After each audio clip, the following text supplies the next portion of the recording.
AIP is the next diet. This is the autoimmune paleo. And for those of you who have autoimmune, your doctor doesn't know anything about this.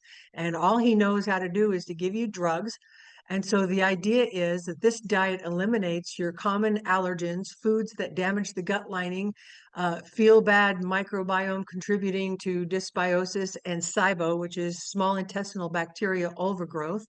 Paleo plus, no nightshades. It's paleo, but you're going to take out nightshades, many nuts and seeds, coffee, alcohol, artificial sweeteners. They all have to go on this diet.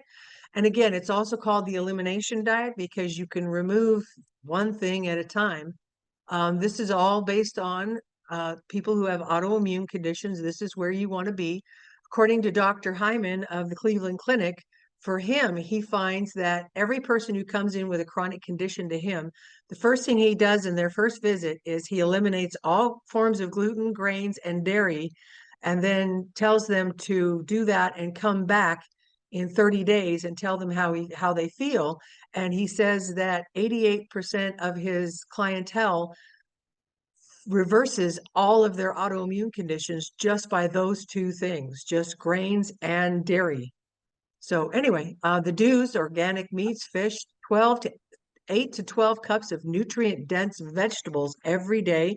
It's where you're going to get all of your vitamins, minerals, phytonutrients, so on and so forth are going to be there. 1 to 2 cups of fruit, herbs, sea salt, eggs, nuts, free grain or gluten-free grains, flours are reintroduced one by one later on, and see if you tolerate, because after 60 days of this diet, you can start doing reintroductions to see whether or not you have any type of reaction to it, so that you can actually figure out what are your trigger foods that actually are causing your autoimmunity. So, and then you know what not to have. So here's a list of your not allowed foods with their categories as well as their contributors. So as far as grains, that's wheat, rice, barley, rye, pseudo grains like millet, amaranth, etc., all have to go to. Legumes, all beans, including peanuts, beans, hummus, all those things have to be eliminated. All sources of dairy, even raw or fermented, unless you want to do your coconut yogurt. I make my own. You can do kefirs that are not milk-based. You can do coconut water kefirs. Nuts and seeds, all nuts and seeds have to go, including coffee, which is the bad part, the hard part. Eggs, because the whites are a problem for a lot of people. Strangely enough, it's the whites that have the most allergens in it, because that's the protein that they make feathers out of. So the yolks, so if you can't give up eggs completely, try giving up just the whites and do just yolk. When I go out for breakfast, Yeah, I ask for an all yolk omelet. Well, because I know a lot of people tend to try not to have the yellow part. I So know, that's and it's a interesting that you're farce. saying the white part. Yeah, that was a myth brought on by the cholesterol drug companies, trying to convince people that they shouldn't eat eggs every day because of the cholesterol content in the eggs, which is totally a farce. It's been debunked. I eat eggs almost every day, and my cholesterol has gone down. My heart disease markers have gone down. There is no correlate or no causation. They made a correlation that ended up being false when they went through and tested it. So anyway, all right. So Wow, nightshades, that's really industrial seed oils all have to go. You want to stick to different forms of olive, coconut, and avocado oils are your best. Ghee is okay for most people. Processed preserved foods, anything that comes out of a package, a box, even a can be bad for this diet. Alcohol, none, except for maybe kombucha.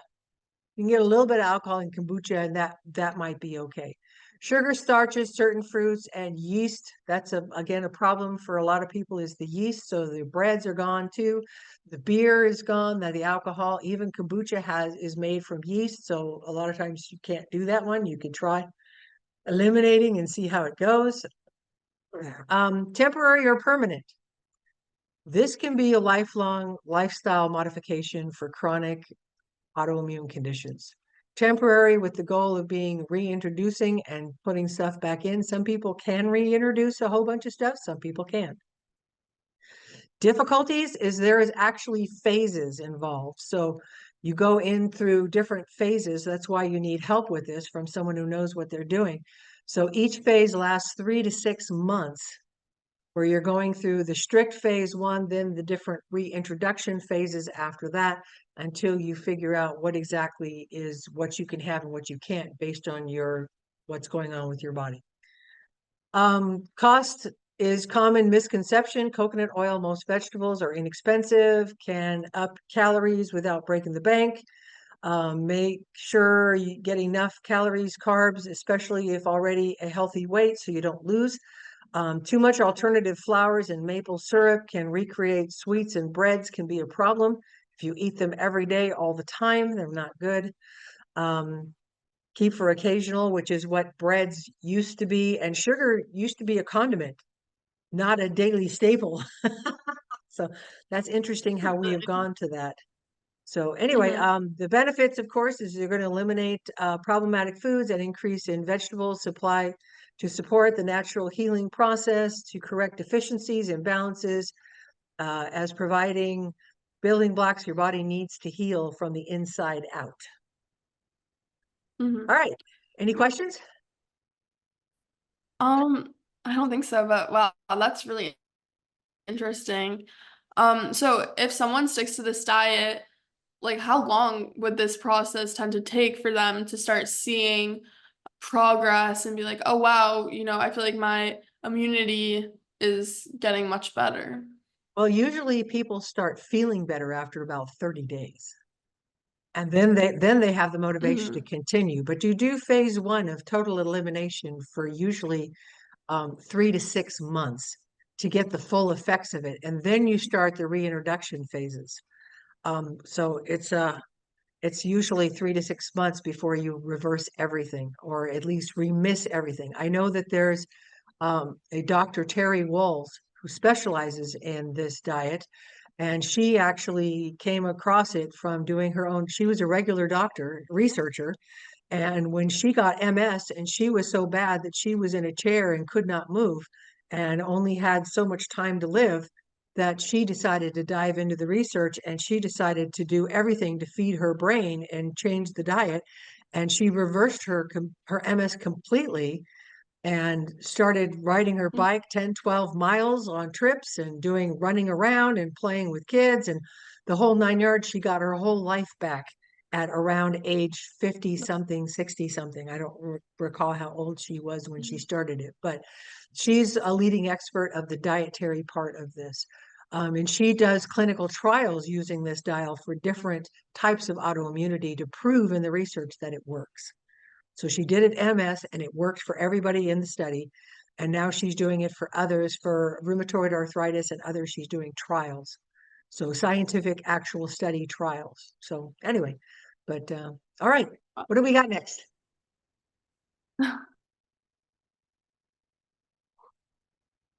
Okay. The How we doing? keto diet. There we go. Okay, cool. There we are. All right, now everybody's probably heard of the keto diet or a low carb, high fat diet. They thought it was a fad, but actually keto diet was originally invented for people with seizures. And they found that when they changed their diet this way, that it stopped their seizures in their brain, because the brain loves to run on fat. It wants a little bit of sugar, but it loves to run on fat. Your brain is mostly made up of fat. All those myelin sheaths on all of your neurons are all made out of fat. So the idea here is that you move your body into ketosis, it produces ketones, and you run off fat as fuel rather than carbs. It's best for people for weight loss because it burns fat, and for more difficult chronic health conditions like diabetes, heart disease, most cancers can also be remissed using this diet. The do's is you eat fat. I know that seems counterintuitive. We've been on a low-fat diet forever, since the lying diet of 50 years ago with the food pyramid. But your body needs fat. There are essential fats and essential amino acids. There are no essential carbs. So you don't have to have carbs to survive or live. All right, so you're going to eat fat to burn fat to get thin. That's actually a book. Focuses on ketosis by limiting carbs, usually about 50 grams a day. Upping fat to 60 or 70% of your diet. And then the body runs on fat for energy, lots of non-starchy vegetables, organ meats, if possible, high fat oils, nuts, butters, avocados, fish, dairy, or not, depending on who you are. I can't do dairy. I have a genetic problem with dairy. It's not lactose, it's actually casein. So that may be something for everybody else, and for other people too. 3/4 of every meal is nutrient-dense vegetables. You need 6 to 10 cups a day to be able to get all of the fiber you need to move all of that through, to be able to get all the phytonutrients, the vitamins, the minerals. That's how much you need to eat. So basically 6 to 10 cups means you're going to need to have at least a cup with every meal. So like for myself, I like to put in like a half a cup of spinach to saute in with my eggs and some meat or whatever, whether it's ham or whether it's sausage or whatever. And I'll do that as getting some of my vegetables. I'll have some vegetable juice, the no sugar ones, type thing, to up my increase. I do a smoothie every day that has like 6 cups of vegetables in it. That's how I get most of mine. Which Okay, types of so vegetables? spring mix, cucumber, celery, arugula, um, broccoli, spinach, sprouts. I'll put all of that Mhm. stuff into my smoothies. Plus, I'll do an organic smoothie blend powder that has like 50 different types of um, freeze-dried or dried vegetables in it. I'll add that to it as well to get an extra diversity in there. So I'll do just like, a teaspoon, add that to it And you, along with it. and you wouldn't, or maybe Uh-oh, berries if you're we're following a keto freezing. diet. Actually, you can have up to, Yeah. it says on the next line, don'ts. You want to keep away from all the carb. You want to do the fat to carb ratio. So no grains, rice, sugars are out, and limit fruit. But you want to stick to berries because their sugar is actually attached to their fiber. So it slows down the absorption so you don't overdo it. But you can I put a half a cup of berries into my smoothie, frozen so that it turns it into a frosty. So I can't even taste the vegetables. It turns it into a sweet little frosty. You can put a scoop of cacao powder, which is natural chocolate, and turn it into a Wendy's frosty. It's that good. So anyway, don'ts, let's see here. We already did that. Temporary, permanent. Yeah, for weight loss, yes, it is temporary. For chronic conditions, this is a lifestyle change. I myself actually have genetics for being carbohydrate intolerant, which I didn't know until after I did this diet. And ran my DNA and found out that I have genetic markers for being carbohydrate intolerant. So as soon as I eat carbs, I start gaining weight. It's pretty bummed. But I love all the food, so I don't have any problem with it.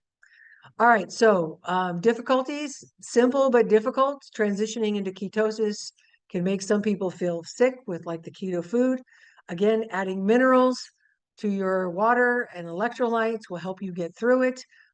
So that, it's all based on, because when you stop eating carbs, which holds water, you start peeing out all your minerals. So you have to constantly keep putting minerals back into your system to keep it going. To stay in ketosis, you can't really take a day off. It's a misconception. I'm on a couple of keto Facebook pages, and they're very misinformed about that. Oh, you can have a cheat day. Well, no, your cheat day can be a little bit of carbs over what you normally eat, jump up to 70, have a sweet potato or something, that's a cheat day. But they think that they can just go and have pasta and bread and everything else on a cheat day and go right back into ketosis, which it takes me, if I did something like that, it would take me 4 or 5 days to get back into ketosis. They say they can get back into ketosis in a day. And I find that, a little hard to swallow. But maybe they're that different. Maybe that's who they are. Maybe they process better than I do. So maybe, I don't know. Anyway, common struggles, is besides you can't take a day off. Um, Again, the experts, Dr. Jockers, I think is the biggest expert out there. He talks about how sometimes it can take you weeks to get back into ketosis for one day off. Cravings can be controlled with 1 tablespoon of coconut oil. Strangely, when I get cravings for something sweet, I can do a tablespoon of coconut oil and my cravings go away. It's interesting Really? how that works. I know it makes it so much easier. Or MCT oil if you can't handle, I know genetically I'm not real good with saturated fats, so I do MCT oil, which is a derivative of coconut oil that takes out some of the saturated fats, and then I do fine. Anyway, so the benefits, as long as you stay under your carbs daily, you can basically eat all you want. The whole point is that with proteins and fats, you get a sensation of being full and you don't want to eat anymore. And I know for myself, when I first went into the keto diet, um, I wasn't hungry. I'd forget to eat for for a whole day. It's like, oh my gosh, I missed breakfast and lunch. I guess I better eat something. It was like, wow. And I mean, I lost my whole journey. I lost 90 pounds in a year. Oh So my again, and gosh. I have a tracking website on here. I know that there are others out there. This is the one I like because it was designed by Dr. McCullough. And it tracks all your vitamins, all of your minerals, all of your macros, your micros, everything. And so that you can see where your stuff is going. And you can just click on everything on there and it tells you what foods are putting you over in your carbs, tells you what foods you're not getting in your fats. It tells you where you are on everything. And so you can design it for free. You can design it to meet whatever needs you want.